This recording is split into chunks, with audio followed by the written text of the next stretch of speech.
Et il sait tout, ça y est. Un artiste, un vrai. Comment ça va là? Vous voyez, t'es un artiste. Je veux dire tu, là. Ah, c'est vrai? Ah, alors comment tu gères toute la promo autour de toi là? Parce que c'est quand même toi, le petit Nicolas. Bah, c'est pas vraiment moi qui le gère en fait. C'est pas vraiment moi qui le gère en fait. Ça t'embête pas de répondre comme ça à plein de questions? Te rôder, tout va bien? Bah, non, ça me dérange pas. Julien, comment on caste des enfants? Comment on fait pour tourner? Comment on fait pour réaliser un film avec beaucoup d'enfants? Parce qu'il y a Nicolas, ici présent, Ilan, mais il y a aussi tous ses copains dans le film. Bah, on commence déjà à parler de caster, effectivement. C'est un travail qui a pris 6 mois. J'ai vu près de 500 enfants avec la directrice de casting, où on leur fait passer des essais. Et puis petit à petit, on commence à faire son choix en essayant de trouver les enfants différents les uns des autres, qui correspondent aux caractéristiques des personnages, de composer une bande. Et puis une fois qu'on a réuni toute cette petite troupe, eh ben, il faut partir pour le tournage en espérant que tout se passe au mieux, parce que évidemment la plupart n'avaient jamais tourné, ce qui n'était pas le cas d'Ilan, qui avait déjà fait quelques films, mais il y en a beaucoup qui découvraient ce que c'était un plateau de cinéma, et vous ne savez pas comment ça va se passer jusqu'au premier jour. Est-ce qu'ils vont supporter l'équipe, comprendre les journées de travail, tout ça. Et ça s'est super bien passé. Il avait quoi de plus, Ilan, pour être choisi? Bah, Ilan, il y avait quelque chose chez lui qui m'évoquait le petit Nicolas que j'avais en tête. Je trouve qu'il y a quelque chose Déjà, j'aime beaucoup sa voix, et ce qui est important pour un acteur. Il est magnétique, ce garçon, il prend très bien la lumière, il joue très bien. Et puis, il avait quelque chose de touchant. Je voulais que ce soit aussi un petit Nicolas qui puisse apporter de l'émotion, même s'il y a beaucoup d'humour dans le film, et Nicolas et Ilan en a beaucoup. Mais voilà, il savait aussi être émouvant. C'est pas le premier film qui est repris du petit Nicolas, c'est le premier que vous réalisez, vous, en revanche. C'est dur de se mettre dans l'univers de Sampé, de Goscinny, du réalisateur précédent, où on se dit c'est un film à part. Bah, moi, j'ai essayé de me dire, je ne me mets pas forcément pas des films précédents, pas du tout par opposition, mais à un moment, quand vous essayez d'imaginer votre propre histoire et faire vos propres films, euh, vous êtes obligé de partir dans quelque chose de personnel pour vous l'approprier, sachant qu'on retrouve évidemment un univers graphique qui n'est pas très éloigné de ce qui a pu être fait avant. Il y a des codes qu'on retrouve, mais c'est un casting qui est totalement renouvelé. Les enfants, évidemment, parce que les précédents avaient vieilli, et puis c'est aussi les nouveaux parents, un nouveau Bounon, un nouveau directeur, Jean-Paul Roux, Audrey Lamy, Grégory Gadebois, toute une troupe. Voilà. Et ensuite, évidemment, il faut respecter l'esprit de l'œuvre. Goscinny et Sampé, c'est des auteurs que j'admire énormément. Et donc, il faut à la fois, en apportant une histoire originale, respecter quelque chose de l'esprit du petit Nicolas. Et le côté famille, on le retrouve aussi dans la BO, si je puis me permettre. Oui, C'est oui, important. il se trouve que mon frère est compositeur de musique de film, chanteur par ailleurs, et c'est un très bon mélodiste. Et moi, là, c'est mon troisième film, et j'ai toujours travaillé avec lui comme musicien.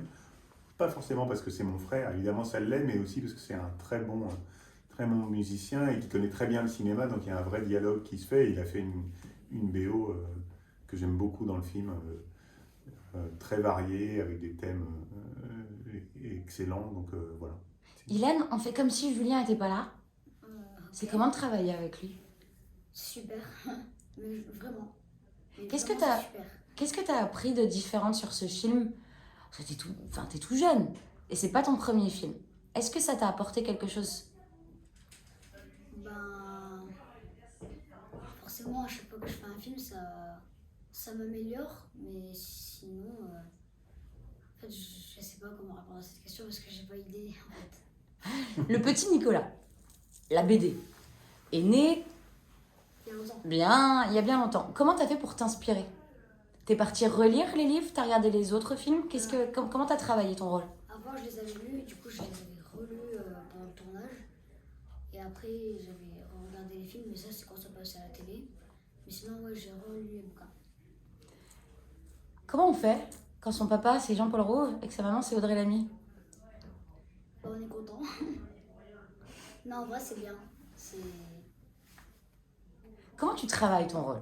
En fait, moi j'ai toujours cette admiration pour les enfants. Parce que vous avez une innocence que nous, on aimerait avoir encore, je pense. Pendant tout le film, moi, ce qui m'a épaté, c'est ton regard pendant le film. Parce que oui, c'est pas ton premier film, mais on a l'impression que tu regardes tout comme si c'était la première fois. Comment tu travailles tout ça? Moi, je veux savoir comment ça se travaille, ou est-ce que c'est instinctif, tu sors les choses? En fait, je me mets juste dans la peau du personnage et ça fait ça, je sais pas pourquoi. Donc, c'est ça. Il t'inspire quoi, le petit Nicolas, pour toi? Si tu devais définir Nicolas, ce serait qui? Ça serait quelqu'un de malin, loyal et rigolo. Et qu'est-ce que tu préfères en lui? Quand il part chercher un trésor du côté de chez les filles, quand il est gentil avec sa maîtresse, quand il veut sauver son papa? Moi, ce que je préfère, c'est quand il veut clairement sauver son papa parce qu'il a pas envie de partir. En fait, ce que je préfère, c'est sa loyauté. En fait, il veut tout le temps rester avec ses amis, il va tout faire pour rester avec ses amis, même s'il doit empêcher son père de faire son métier de rêve. Bah, il veut l'empêcher parce qu'il veut quand même rester avec ses amis. Mais il est quand même triste pour son papa. Qu'est-ce qui a été le plus compliqué à tourner? Je sais pas. Sur l'instant, là, Alors, plus facile, qu'est-ce que t'as préféré tourner? le terrain vague au début parce que c'était le meilleur moment. Pourquoi? Parce que déjà, on était tous ensemble. C'est à ce moment-là qu'on a commencé à se connaître. Il faisait chaud. C'était les vacances. On n'avait pas école après le tournage. C'était vraiment le meilleur moment du tournage, je pense. Ah oui, comment ça se passe? L'école, etc. L'école Ouais. C'est Bah. comment une journée de tournage dans la vie d'Ilan? Pendant l'école, normalement, avant le tournage ou après, ça dépend à quelle heure on commence et à quelle heure on termine, on a école. Après, si des fois c'est vraiment des très très très grosses journées, c'est compliqué, mais il y a toujours un moment où on trouve une petite heure pour faire court. C'est compliqué des fois ou pas de gérer tout ça? Parce que c'est des choses, quand on est réalisateur, on est obligé de les prendre en considération.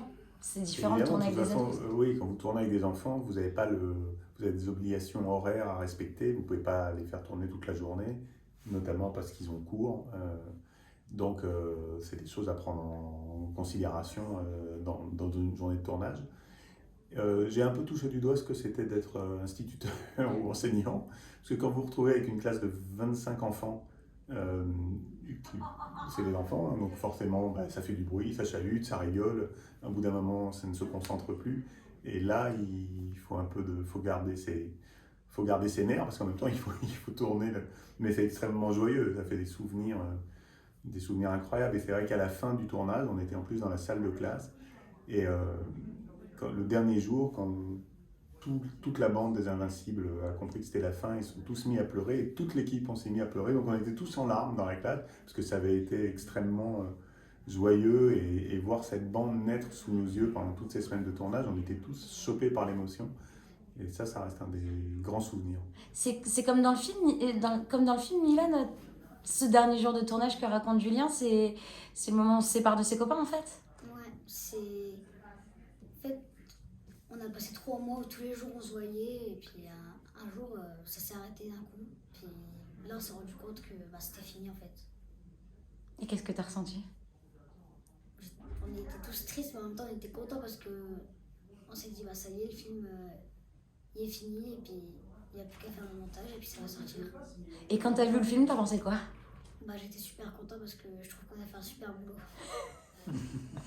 C'est la meilleure phrase, je pense. Julien, je vais me permettre une dernière question. Lucie vient de passer sa tête.